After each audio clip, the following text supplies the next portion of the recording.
So yesterday I made this game Boats as a way to de-stress and kind of pull back from my student project so I'm not so obsessive.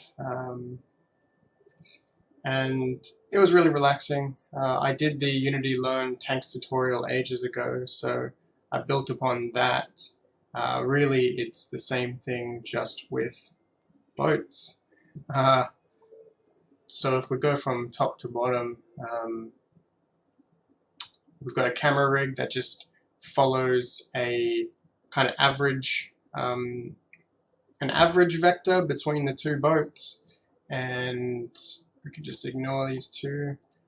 We've got some spawn points, which just transforms, and you might note that everything under the environment parent game object here is marked as static for some nice lighting.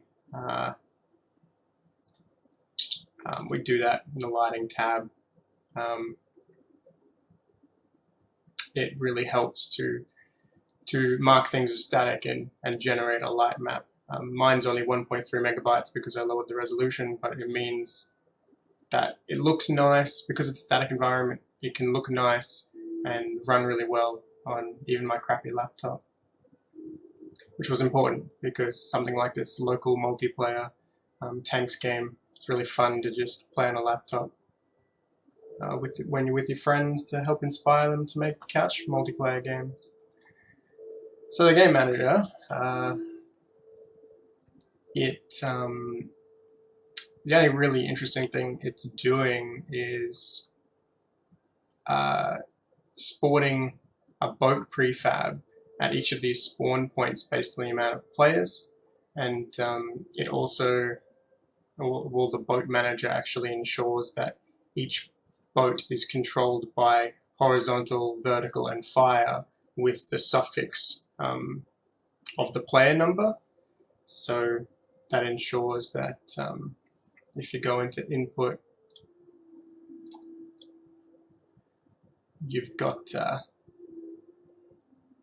the option to set up as many controls for as many players as you want.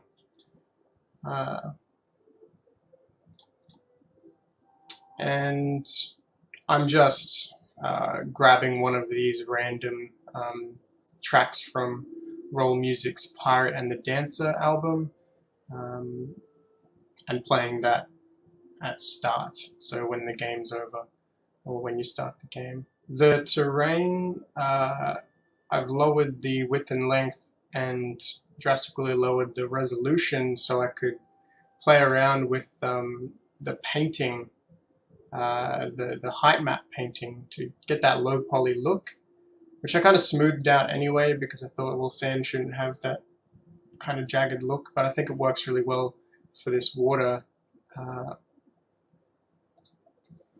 This is a standard environment asset. Water 4 Advanced has really good like edge detection, so you can like have foam on the edges, and it's the only one that's got this big like vertex displacement, which I'll show you in a second. I want to talk about how I got the terrain to look like this first. If we go into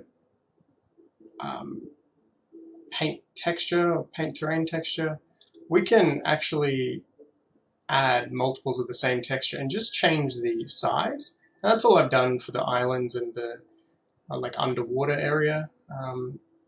I've just really stretched the texture on the islands, and using the Toon shader, I've tweaked the terrain custom shader to be more like the Toon lit shader, so it's all smooth and much brighter than a normal standard shader. It's much more optimized too because it's so simple.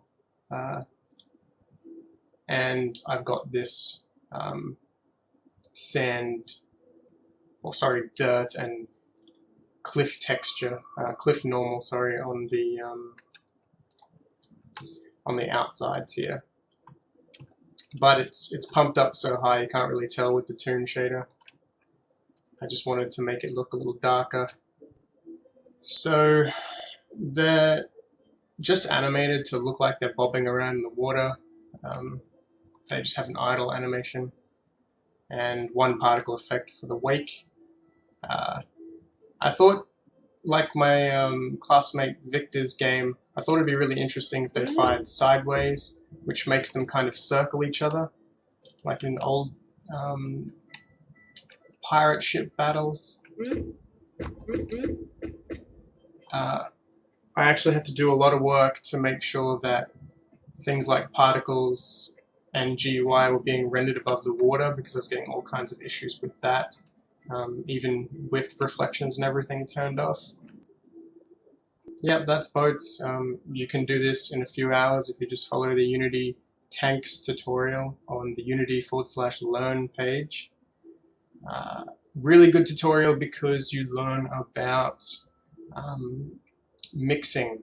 So that's a bad example, but if we go to the game manager, you'll learn how to set up a mixer. And I've just used their example here. But it might seem complicated and overwhelming at first, but if you do the tutorial, it'll take you through why it's really important to use a mixer, so that you can duck volumes. For example, the music volume is dropped when there's an explosion.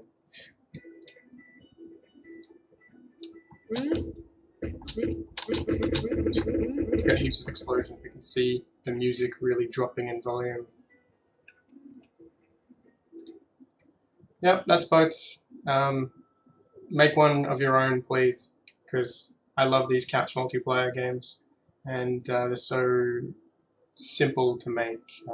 I mean, most of the time I spent on this was hacking the shaders together and tweaking the water, and animating using curves. Coincidentally, it took just as long to model that boat hull in Blender as it took to record that video.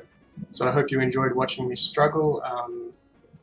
I'm not good at this stuff. Like, you need to brush up on your skills every now and then, or you do lose them. I hope I have time to animate a bird for my next game, because that looks like it's a lot of fun. So thanks for listening. Good luck with your games.